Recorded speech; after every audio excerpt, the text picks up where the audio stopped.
Most business owners assume that retirement withdrawals work the same way they do for everybody else. But once you own a corporation, the order that you withdraw your income, personally and corporately, becomes one of the biggest tax decisions you'll ever make. Having a corporation gives you great flexibility. Now, I see business owners do everything right. They're great at building businesses. They build profitable companies, they save diligently, they invest back into their business and conservatively outside. But then in retirement, they quietly give hundreds of thousands of dollars to CRA, not because of bad performance or bad investments, but because their withdrawal strategy was never coordinated with their corp. So today I want to walk you through the retirement tax smoothing business strategy that business owners, corporate investors need to understand, and why treating corporate and personal withdrawals separately can be one of the most expensive mistakes you could make. Hi, I'm Ivan Dory, owner of Solid State Wealth. If you would like to see what this could look like for you, please book a time with me. The link is in the description below. So let's get started. Part 1, why the withdrawal order matters more than your rate of return. So of course, investment returns are important, but most Canadians think that the big retirement decisions are, when should I claim CPP? Should I invest more conservatively? Should I downsize? All are important questions, of course, but here's the truth. Your withdrawal strategy affects your retirement tax bill more than your portfolio's rate of return. Let me give you a simple example. Imagine two business owners who retire at the same time with the same approximate net worth. We'll call it the same exactly.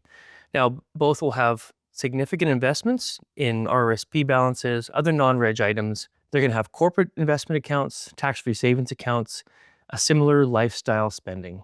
So business owner A delays RRSP withdrawals, leaves corporate money invested, waits until their RRIF minimums force that income out. Now, business owner B, he coordinates early withdrawals from the RRSP, early corporate investment income, coordinating with the TFSA, future estate taxes. We're talking about it all together.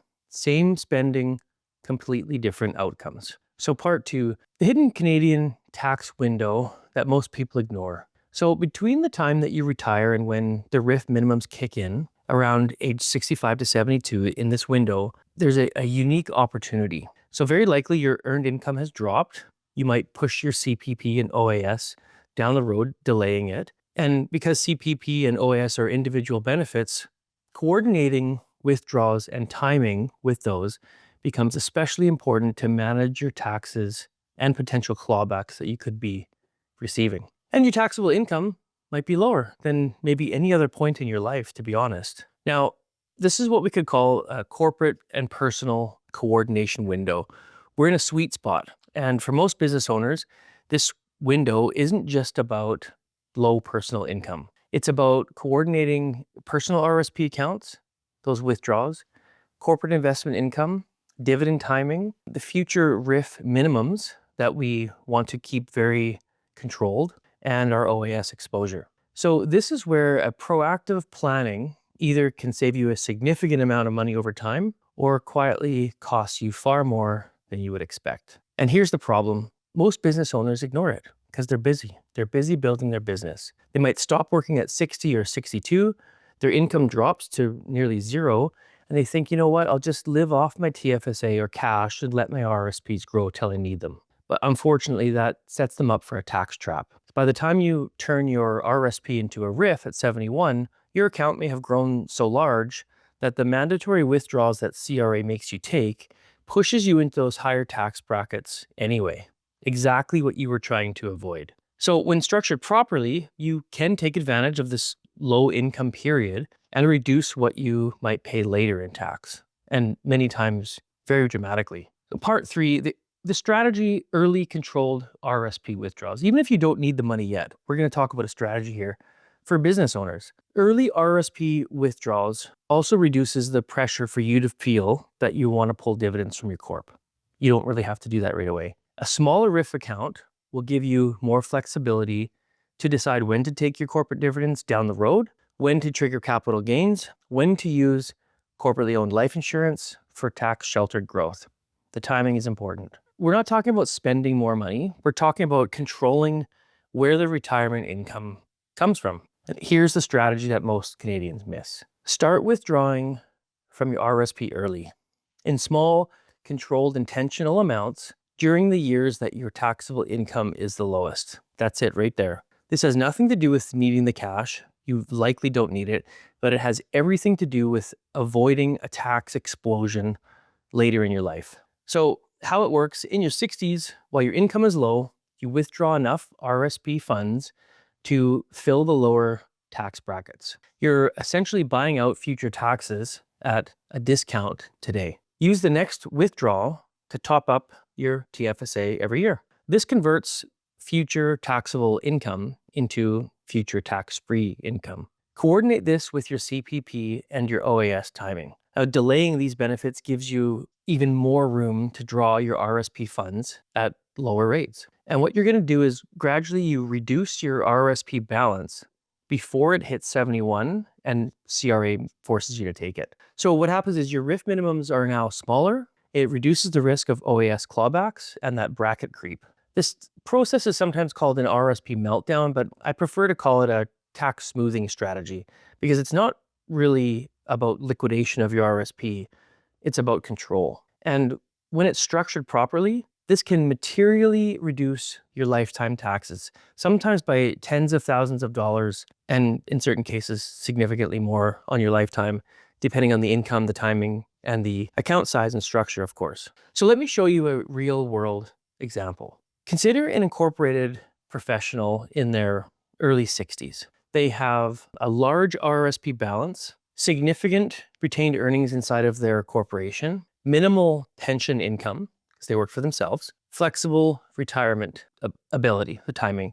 So without planning, RRIF withdrawals and corporate income, they stack on top of each other, pushing the taxable income higher than expected and triggering these OAS clawbacks that we don't want to be in. Now, with a coordinated strategy, your RRSP balances are reduced earlier, your corporate income is timed more efficiently, and your TFSAs are maximized.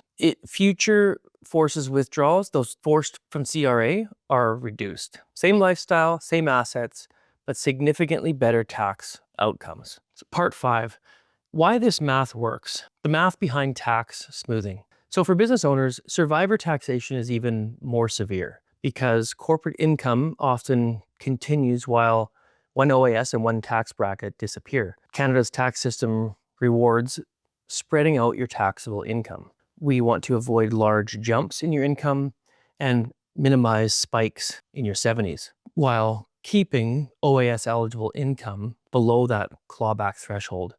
We want to shift money from taxable environments to tax-free ones. And the early withdrawal strategy works because it does a few things. One, it reduces the size of your RRIF before you turn 71 and you are forced to take that out. A lower RRIF means lower forced withdrawals. Lower forced withdrawals mean, you guessed it, lower tax bills. 2, it avoids OAS clawbacks. So for 2025, the clawback starts around 90,000. Large RRIF withdrawals will push you over that line easily. 3, it maximizes your TFSA growth. So every dollar you move from an RRSP to a TFSA becomes tax-free forever for both you and your spouse. And there's ways to set that up. I can help you with that. 4, it helps the surviving spouse. This is the part most Canadians don't think about. When one spouse passes, the survivor loses an OAS benefit, loses one CPP or part of it. It loses the lower income spouse's tax bracket. So we're missing out on some things when our spouse passes away. Also, they'll inherit the entire RRIF balance. So what does this mean for the surviving spouse? It means that surviving spouse is often forced into a much higher tax bracket than previously. A smaller RRIF means less tax stress later when the surviving spouse needs support the most. Part 6, when the strategy works the best. Now this approach is most effective if you retire in your early or mid-60s. This strategy is especially important if a meaningful portion of your retirement wealth sits inside your RRSPs and a corporation. Many times business owners will start RRSP contributions and they'll stop later on. Also, you have decent TFSA room still left. You're delaying CPP and OAS, and you want to avoid OAS clawbacks. It works best if you're concerned about leaving a spouse with large RRIF taxes. We want to account for all of these pieces of the puzzle. In other words, this applies to many, many Canadians. Part 7, when you need to be careful. So this strategy is powerful, but it must be structured properly. A few risks you want to keep in mind. 1, withdrawing too much too early. You don't want to accidentally push yourself into a higher tax bracket unnecessarily. 2, not coordinating your TFSA and your non-reg accounts. This is where many retirees make the mistake. The accounts have to work together. 3, not matching withdrawals. This is another risk. With your CPP and OAS timing, your income profile should be designed with your benefit timing. And 4, not planning for survivor taxation. If you're a couple, your plan must account for the higher tax bracket the surviving spouse will face. Now, this is why a personalized planning approach is so important. Part 8, what to do next. What are you gonna do? If you're a business owner or incorporated professional approaching retirement, your withdrawal strategy will determine how much of your wealth you keep and how much goes to CRA. This isn't something most accountants or investment statements model perfectly. If you want to see how a coordinated corporate personal withdrawal strategy could look for you, please book a time with me. The link is in this description below. I love doing these types of plans. This is where I shine.